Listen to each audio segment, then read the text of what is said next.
When I opened my eyes in the med bay aboard the human vessel Athena, the first thing I noticed was his face. Rugged yet gentle, with a warmth in his blue eyes I'd never seen in any species before, especially not in these unfamiliar bipeds called humans. I had no idea then how Lieutenant Connor Jensen, this human soldier, would end up altering my life in ways I never could have predicted, especially after everyone else had written me off. But I'm jumping ahead. Let me begin at the start. I'm Aferra, and I served as a scout for the Deloney Defense Forces on the tiny, dusty mining outpost of Pyros 5. Our job was to guard the valuable mineral sites from raiders and competing factions.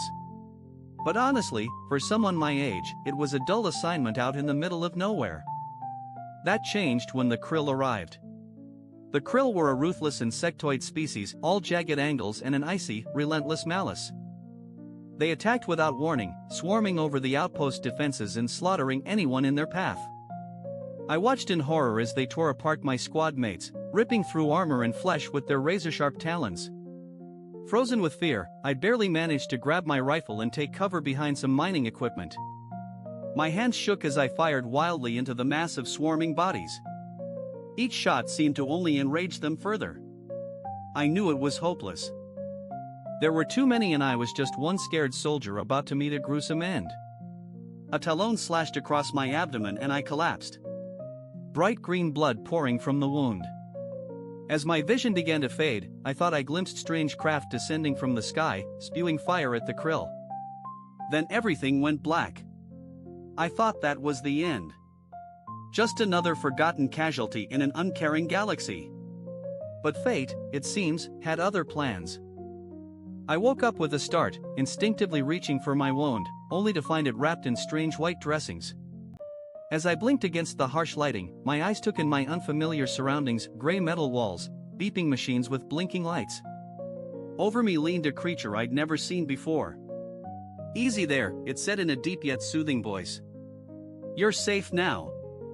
I'm Lieutenant Jensen, but you can call me Connor. You're aboard the UTS Athena." I tried to speak, but my mouth was as dry as sand. Connor handed me a tiny cylindrical container. "Here, take this, and sip it slowly." The cool liquid eased my aching throat as I drank tiny amounts. After a moment, I managed to croak out, "Where am I? What's going on?" Connor explained calmly, "We picked up your distress signal and arrived to find the krill swarming your outpost. Sadly, there weren't many survivors, but we did manage to rescue you and a few others before dealing with the bugs." Survivors. My team. A wave of sorrow swept over me as I recalled their tragic ends. Yet, somehow, I had been spared, saved by these odd creatures. "Rest," Connor whispered gently, his hand settling lightly on my shoulder. The gentle touch oddly soothing my pain. "You're still recovering from your wounds. The Athena boasts some of the finest medical facilities in the galaxy. We'll have you up and moving soon." I had countless questions, but fatigue suddenly overtook me. I gave a small nod before drifting back into a dreamless sleep, comforted by the strange sense of safety I felt from this alien soldier who exuded calm and kindness. Over the following days, I stayed in the medical bay, gradually rebuilding my strength. The human doctors treated my wound with advanced technology beyond anything I'd ever encountered: dermal regenerators, cellular enhancers, nanoshooters. To my people, a wound like mine would have meant certain death or, at best, lifelong disfigurement. However, these humans claimed I'd be combat-ready once more in just a few weeks. I also found out more about my rescuers aboard the ship where I now lived. The Athena was a United Tarrant vessel, part of the peacekeeping and humanitarian fleet of the Galactic Concordance. Her crew was mainly human, a relatively new species making its mark in the galaxy. But it was Lieutenant Connor Jensen who I interacted with most during my recovery. He visited every day, sometimes bringing food, always checking first to ensure it was safe for Delonial physiology, and took the time to teach me about human culture. On other occasions, he would just sit quietly with me, listening patiently as I struggled to explain my home world, my family, my hopes, and my fears. I came to realize that, like me, Connor was a soldier, part of the Concordance Marines. He talked about his missions with a blend of pride and sadness, recounting the lives he and his fellow Marines had saved while mourning those they couldn't reach in time. Those losses weighed on him, a burden he seemed unable to shed. I once asked him, "Why do you do it? Why put yourselves in danger for strangers? For aliens you've never even met? Definitely not for fame or wealth." Connor took a long pause before answering. "I guess it's just part of who we are. Humans, I suppose, realized long ago here on Earth, after much pain and loss, that we're all in this together, that we're stronger when we stand united." He shrugged. "Out here in the black, where all we have is each other, there's too much darkness, too much cruelty. We have to be the light, even if it sometimes burns us.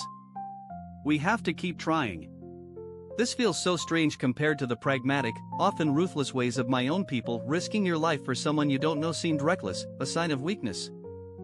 But I wouldn't be here now if it weren't for that very vulnerability. As days turned into weeks, I became stronger, and Connor and I grew closer. He recounted stories of Earth, its towering mountains, endless oceans, and velvet night skies. In return, I told him about Kez, my home moon with its steaming jungles and violet sunsets. We discussed family, duty, and purpose. When he talked about his daughter, Eliza, waiting for him back on the Mars colony, his eyes would light up with hope.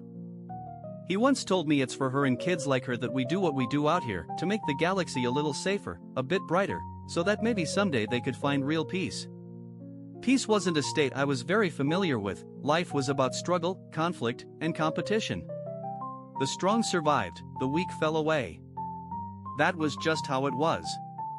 But the more time I spent with this human, the more I started to think maybe there could be another path. As my wounds healed, I was finally permitted to leave the med bay, always staying close under Connor's watchful gaze. He took me on a tour of the enormous ship, showing me the hydroponic gardens where fresh food was cultivated, the observation deck with its sweeping views of the stars, and the training rooms where crew members sparred and practiced. I was struck by the ease of camaraderie among the humans, the laughter and casual touches that contrasted sharply with the stiff formality and distance of the Deloney military units. I also crossed paths with more members of the Concordance while aboard. A tall, Valkyrie engineer. An Eriscan navigator with shimmering silver eyes. 2 Oro Sapien medics. All of them were treated with equal respect and camaraderie by the human crew, despite how different we all were. We were still connected by a shared purpose.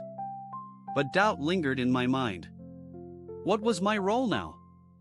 My squad was gone. My assignment was wiped out. Once I fully recovered, where would I turn? What path lay ahead? Could I truly go back to Kez? Fight again for a government caught in an endless war? For a society that ignores the weak and shattered? I voiced these doubts to Connor one evening, we sitting together in the garden. The smell of strange flowers drifted through the recycled air. I admitted to feeling adrift, gazing at my hands, still marked by faint scars from the attack. Unsure of my path. "You've all saved me, healed me, shown me kindness I can't quite grasp yet. How do I even begin to repay it? How should I proceed?" Connor was quiet for a while, deep in thought before speaking. At last, he took my hand, his skin warm and comforting. "You realize there are still hundreds on Pyros 5, hurting from the krill attack, wounded, displaced, with resources ripped apart. They need our help." I stared at him, taken aback. "You're heading down there? Even after what happened?" He nodded, determined. "The Athena might be a warship, but her main purpose has always been humanitarian. We go wherever we're needed." He squeezed my hand. "And right now, I believe you're needed too." I looked at him, uncertain. Me? What could I possibly bring to the table? Just a broken soldier. Connor grinned at his general. "You're also a survivor. Someone who understands pain and loss. Someone with an innate understanding of their world in ways others might not see. You have talents and strength beyond what you realize. Come along with me. Let's work to piece things back into place." I looked into his sincere eyes, noticing the bright conviction shining within. "Trust me, a stranger. An outsider. He had already restored my life, given me another shot. Now he was offering me a reason. An unfamiliar wave of emotion surged inside me. I still didn't quite grasp these humans, not completely. But I saw this human, this painfully kind man who had saved me, looked after me, and now wished for me to stay by his side as he foolishly faced danger again. How could I possibly say no? I took a deep breath, nodded, and gave his hand a gentle squeeze. "All right," I whispered. "Let's go be the light." And with that, it was settled. A new journey started, one I never could have imagined. The following day, Connor and I joined the away team heading to Pyros 5's surface, prepared to face whatever obstacles lay ahead together. What greeted us was a scene of complete ruin, way worse than I'd envisioned. Broken mining machines, burnt ground where Athena's cannons had wiped out krill swarms, and hastily set up tents packed with the injured and displaced. Not a single building was still standing. I froze for a moment, overwhelmed by the harsh scent of smoke and decay. But Connor was right beside me, steady and determined. "Come on," he said calmly, slinging his med pack over his shoulder and grabbing a crate of supplies. "We've got work to do." We headed straight for the field hospital set up by the Concordance med teams that had gone ahead of us. Rows of cots was tending to a wounded person, a human text bustling around them with dermal regenerators and hyposprays. I spotted a cluster of unattended Deloney survivors huddled in a corner and directed us toward them. Their wary eyes widened as I drew near, taking in my Deloney traits, now layered with the unfamiliar Concordance issue fatigues. "Peace," I said in Delum Standard. "I am a Pharazan, formerly of the 118th Scout Battalion. This human is a medic, we're here to help. Why would the Terrans assist us?" One of them spat, a young male I recognized as a local miner.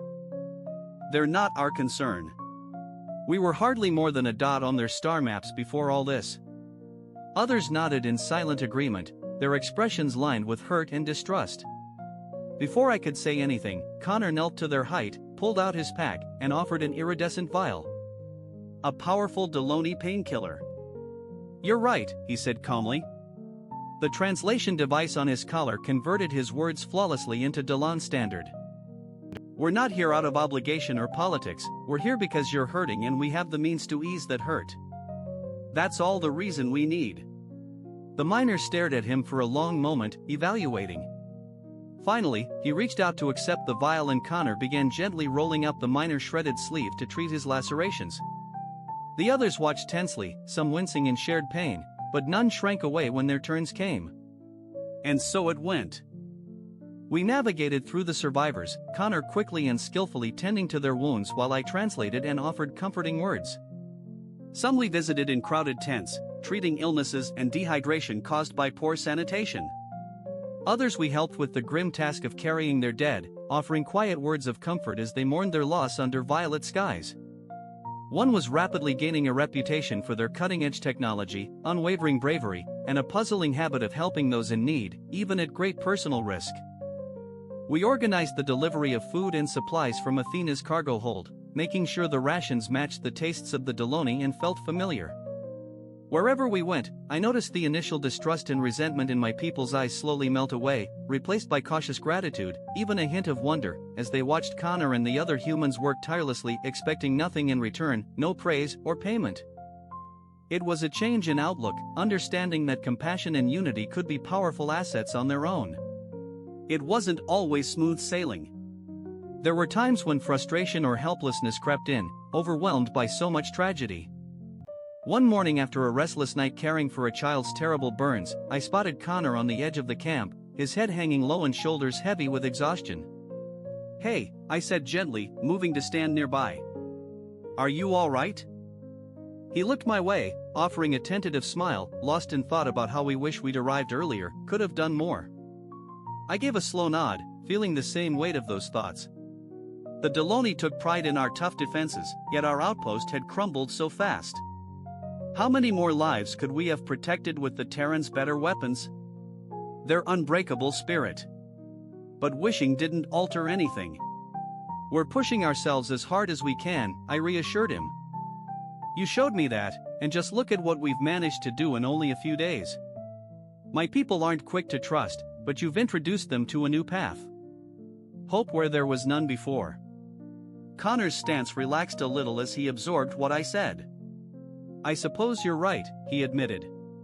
Sometimes I just can't shake the feeling of how heavy it all is. Eliza would probably say I'm being too tough on myself again. She seems wise, you're Eliza. I nudged playfully.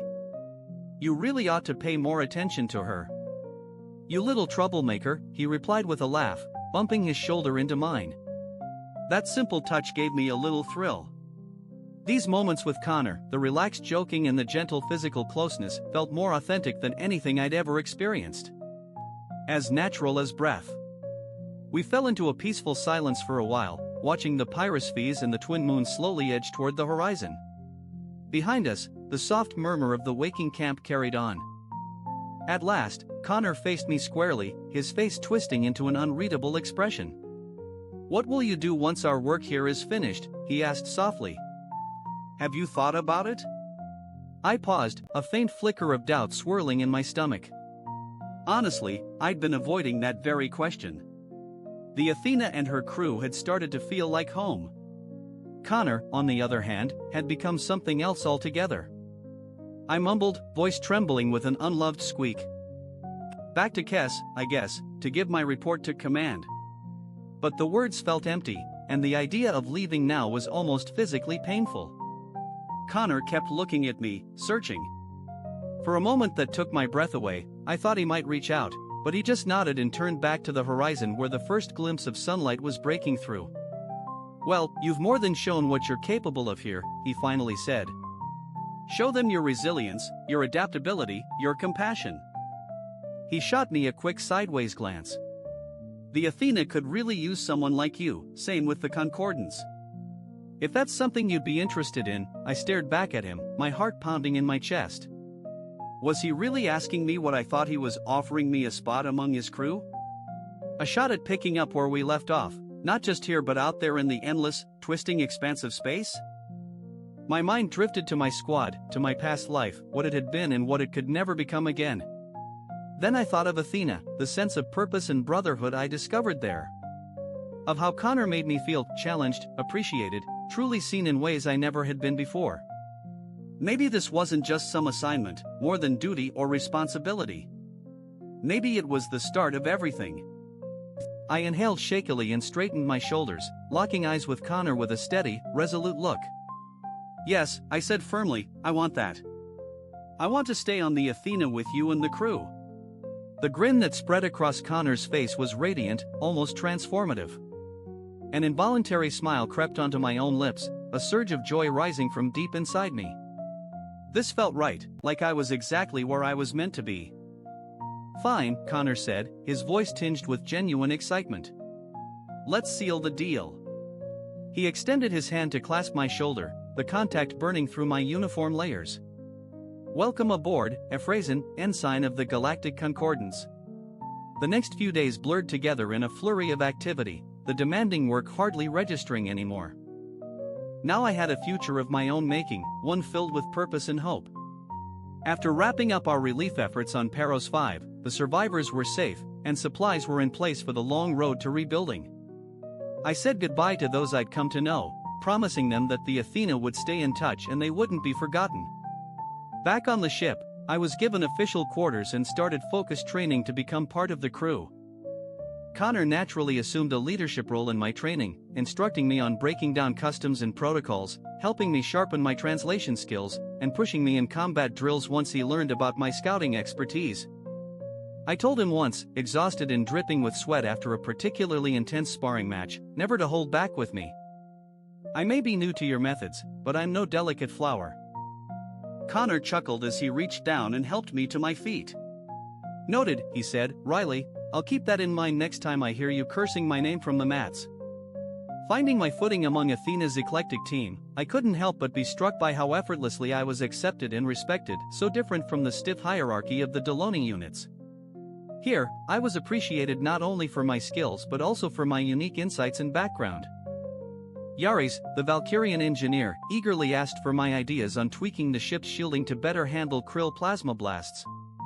Nara, the Ariscan navigator, patiently explained the complexities of voidfold calculations for warp jumps, intrigued by the Deloney methods I'd picked up.